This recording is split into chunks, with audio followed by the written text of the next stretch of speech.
Para calificar para asilo en Estados Unidos, la persona debe demostrar que ha sufrido en su país persecución, ya sea por raza, nacionalidad o también por alguna opinión política diferente. Sin embargo, estas pruebas son a veces muy difíciles de tener. En el caso de los cubanos es sumamente dificultoso, ya que como muchos saben, viven en un régimen comunista y todas estas pruebas son manipuladas por ese régimen. Pero hoy tenemos una buena noticia y es que una cubana, una joven que llegó y presentó su caso de asilo, fue aprobado. Ella se llama Melissa Beth y vamos a tenerla en tome nota, así que si usted está en sus zapatos, aprenda de este programa qué hacer a través de su testimonio para que pueda aplicarlo en su caso de asilo, porque no todo está perdido. ¿Cómo estás, Melissa? ¿Cómo te Hola, encuentras? muy Hola, bien, ¿cómo, muchas cómo te gracias. sientes? Cuéntame sobre tu felicidad, cuéntame sobre cuando te enteras de esto, ¿qué sientes? Yo me siento tan feliz, es que ni siquiera lo puedo explicar con palabras porque de verdad hay que vivirlo para poder demostrar lo que se siente. Yo estoy tan feliz que ahora voy a tener más tiempo con mi niña porque realmente estaba todo el tiempo preocupada con qué iba a pasar ese día y gracias a Dios todo salió bien. Bueno, pero cuéntame un poco cómo llegas a Estados Unidos, cuando llegas, qué procedimiento legal comienzas, para que la gente entienda de tu experiencia, aquella persona que está en un caso de asilo, que está optando por esto, de que, qué se puede Ujú. hacer. Yo entré por frontera como la mayoría de los cubanos que le dieron el I-220A. Cuando yo entro por frontera, a mí me pasan entro por Piedras Negras y luego me cruzan a Laredo, porque Piedras Negras supuestamente estaba lleno. Entonces, a todas de las que venimos en el mismo grupo que nos pasaron para Laredo, nos dieron un I-220A. Corrimos con esa suerte, con esa mala suerte, a la gran mayoría. ¿Cómo fue esa travesía para ti? Ay, yo la hice solita y uno de los peores días de mi vida fue en esa travesía. Fuiste para que la gente entienda, de Cuba y después a qué país fuiste y a qué otros, porque son muchos, me imagino. Yo salí de Cuba a Nicaragua, Nicaragua, Honduras, Honduras, Guatemala, Guatemala, México y México, Estados Unidos. ¿Cuántos días fue esa travesía? 21 días. Tu caso de asilo se basa en algunas publicaciones que tienes en el internet que pudiste probar que estabas en contra o te manifestabas en contra del régimen totalitario que hay en Cuba, tu país. Cuéntame estas experiencias que tuviste en Cuba, ¿cómo fueron? ¿Qué viviste? Exacto. Pues yo desde que estaba en Cuba me manifesté en contra del gobierno a través de las redes sociales. Yo estudiaba en una universidad, la Universidad de Ciencias Médicas Carlos J. Finlay. Y bueno, la mayoría de las personas que están en Cuba sabemos que todas las universidades pertenecen al gobierno. Y si tú no estás a favor del gobierno, por supuesto no puedes estudiar en una universidad cubana. Y por ahí se basó mi caso de asilo.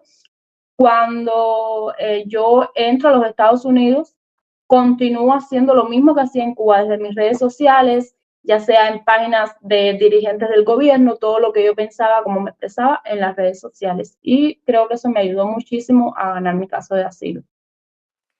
¿Qué tropiezos tuviste en Cuba para hacer esto? Porque sabemos que todo es controlado, todo se sabe y nadie se va debiendo nada. Exacto, realmente me llamaron varias veces que quitara contenido, o sea, era contenido público porque mis redes sociales yo las tengo públicas, pero no podía manifestarme en contra de lo que de lo que ellos querían que yo dijera, ¿entiendes? Por ejemplo, Claro. cuando se salía a desfilar un 1 de mayo y yo ponía que no iba a desfilar porque no estaba de acuerdo por desfilar, perdón, por desfilar a celebrar que si los trabajadores no tienen electricidad en su casa, no tienen comida, no tienen medicamentos. Y todo eso tú lo decías en redes sociales. Sí, en comentarios. Obviamente no lo hacía desde mi publicación porque en cierto modo sí tenía temor porque yo estaba estudiando algo que me gustaba, que era la medicina, y yo no quería perderlo. Pero no estabas de acuerdo y lo manifestabas en tus Sí, redes exacto. sociales. Ya. Cuéntame un poco ¿Cómo comienza todo este caso de asilo? ¿Tenías abogado o no? ¿Cómo te Sí, preparaste? desde que yo entré a este país, la primera recomendación que me hicieron fue búscate un abogado. Y fue lo primero que yo hice, buscar un abogado para que me guiara en todo el proceso. Pero los abogados son costosos, sin embargo, tú lo hiciste y te resultó. ¿Qué le recomiendas a las personas? Mira, ¿qué pasa? Cuando yo entré, tuve el apoyo de mi papá también, entonces era un apoyo monetario y me ayudó bastante. Yo contacté a la abogada y fue una abogada que me dio para pagarle cierto tiempo, no tuve que pagarle el dinero de un solo. Entonces yo a todas las personas les recomiendo que no esperen hasta el final para buscar un abogado, porque obviamente si esperan hasta el final le va a salir mucho más costoso que hacerlo desde un principio. Cuando tú empiezas con tu abogado, ¿qué te sugiere? Mi abogado, lo primero que me dice es que ella me iba a representar desde el principio hasta el final, hasta que yo obtuviera mi residencia. Ella me dijo, tú tienes un I-220A, eso no es un permiso para estar dentro de los Estados Unidos, tienes que aplicar para asilo. Y yo no lo pensé dos veces porque yo no me quería regresar. Ya. ¿Tuviste miedo en algún momento de no poder ganar el caso de asilo? Sí. ¿Qué pensaste? ¿Por qué tenías Eh, miedo? ¿Qué escuchabas? Yo tenía muchísimo miedo en sentido de que me decían que para yo poder demostrar ante un juez de que yo verdaderamente tenía un caso de asilo, tenía que demostrar persecución eh, en la cárcel, o como que yo hubiera estado presa, ¿entiendes? Y eso yo no lo tenía. Eso era algo que yo no tenía cómo probarlo de que yo había estado presa. No tenía citaciones para una cárcel ni nada de eso. Entonces yo dije, pues yo no tengo un caso de asilo sólido para ganar. Que es lo que le pasa a muchas personas que piensan que no Exacto. pueden presentar asilo porque va a ser fallido. ¿Y por qué fue sólido tu caso, a pesar de que no tenías esta prueba de que habías estado en cárcel? Mira, yo me manifesté en algo que se llamaba, no me acuerdo realmente el nombre que le pusieron, pero no sé si en las noticias pudieron ver las personas en la Universidad de Camagüey cuando se manifestaron en contra del, de no quiero decir, de lo sucia que estaba saliendo el agua con la que nosotros teníamos que lavarnos las manos. Aparte de eso, que llevábamos tiempo sin electricidad, yo participé en esa protesta. Entonces yo tenía algunas cartas que me habían enviado de la universidad. Pero realmente yo no siento que ese haya sido como el fuerte de mi caso de asilo. Yo siento más que fueron las publicaciones, porque yo, cuando me dijeron necesitas pruebas contundentes, yo me puse a buscar publicaciones por publicaciones, comentarios y hacerle captura de pantalla para podérselo entregar al juez. ¿Qué hace Elizabeth hoy en Estados Unidos? ¿A qué se dedica? ¿Cómo ha salido adelante? Bueno, ahora mismo soy mamá. Eh, Fue algo que me tomó de sorpresa porque yo, tú sabes, cuando uno entra aquí a este país quiere comerse el mundo, quiere estudiar y más joven, entonces yo entro con el I-220A y no me permitía como esa facilidad de poder hacer lo que yo quería, lo que me gustaba. Pero gracias a Dios pude entrar a trabajar en Amazon y ahí trabajo en un warehouse de Amazon recibiendo paquetes y con eso pues más o menos ahí tengo la posibilidad de poder estudiar y ahora que si Dios permite voy a ser residente pues ¿Y qué tienes que esperar para ser residente después del asilo? mi abogada me sugirió que esperara un año, pero realmente lo que he podido leer y lo que he podido investigar es que se necesita un año para que el juez reciba la aplicación, para que el juez, no, perdón, para que el oficial reciba mi caso. Tiene que haber pasado un año, pero de aplicar yo puedo aplicar cuando yo desee. Ya. Y que estás estudiando, me dices que tienes pensado estudiar o que estás estudiando, que tienes pensado hacer continuar tus estudios de medicina, enfocarte por esa área o por otra. Ujú. Cuéntame qué tienes en perspectiva. Mira, me gustaría estudiar enfermería porque siento que es un camino un poquito más corto. Ya medicina es mucho más sacrificio, necesito dominar perfecto el inglés, es un camino mucho más largo por recorrer y más en Estados Unidos se requiere más años, tengo una bebé, entonces aspiro un poquito menos, pero enfermería también me gusta mucho. Qué bueno, ojalá que lo puedas lograr, sé que lo vas a Ojalá. poder lograr. Gracias. Cuando entras a Estados Unidos, tengo entendido que tuviste que ir a inmigración o tener Ujú. cita en varias ocasiones. Cuéntame de este procedimiento, que fue un procedimiento largo porque han sido 2 años. Sí. Mi primera cita yo la tuve en Detroit, porque yo entré, pero no entré directamente a Las Vegas. Yo entro a Michigan, que era donde estaba mi papá. Entro con mi papá. Él me llevó a mis citas en Detroit. Ahí me quitaron un teléfono. Yo entré con un teléfono que me monitoreaba, que tenía que reportarme. Cuando yo voy a mi primera cita con ICE, me retiran ese teléfono. Pero ya no tenía una fecha de corte.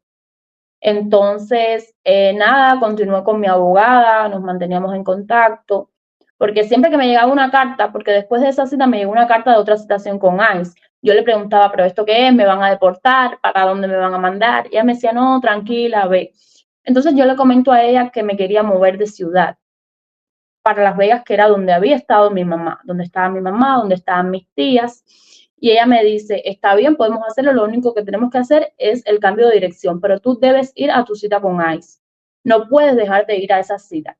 Entonces yo voy a la cita, le planteo al oficial que estaba ahí que yo deseaba moverme, él me dice que por qué razón me voy a mover, le explico que mi familia estaba aquí, todo eso, entonces él mismo me hace el cambio de dirección y me da una fecha para aquí, para Las Vegas, con un oficial de aquí de Las Vegas. Y así me pude mover. Ya. ¿Cómo tuviste que presentarte ante las autoridades esta última vez? Ibas en una mano con lo de ganar y otra mano con lo de perder. Exacto.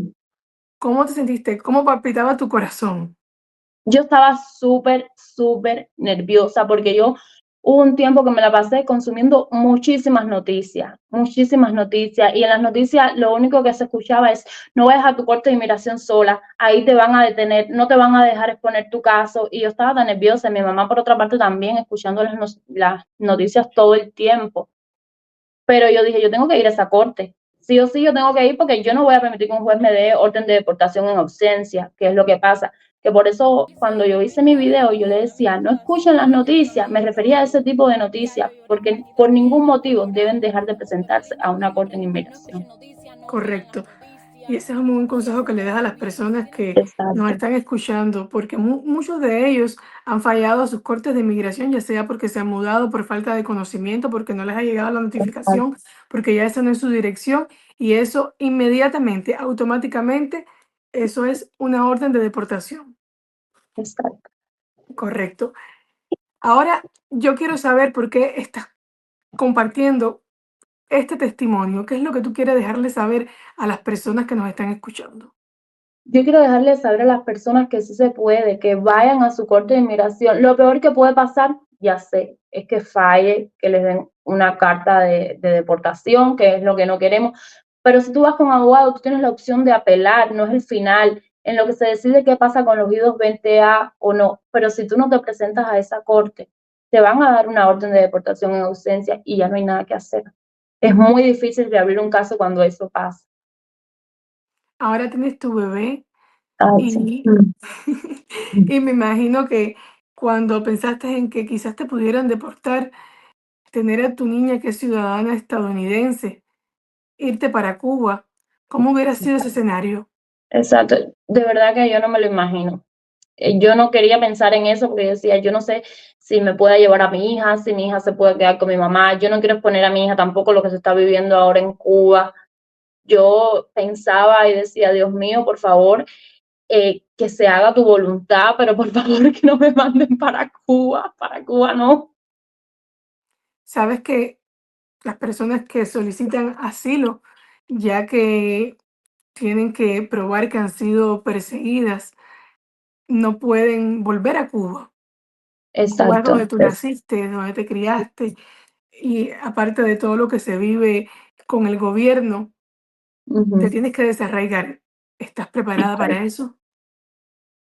Mira, creo que cuando uno se convierte en mamá, que es mi caso, ya no estás pensando en ti, ya no estoy pensando en mis raíces. Me duele, obviamente, allá tengo grandes amigos, mi abuelo está allá todavía, pero mi bebé ahora me necesita aquí, mi bebé, quiero ofrecerle un futuro mejor y creo que es aquí. Yo tengo que olvidarme de esa pequeña parte.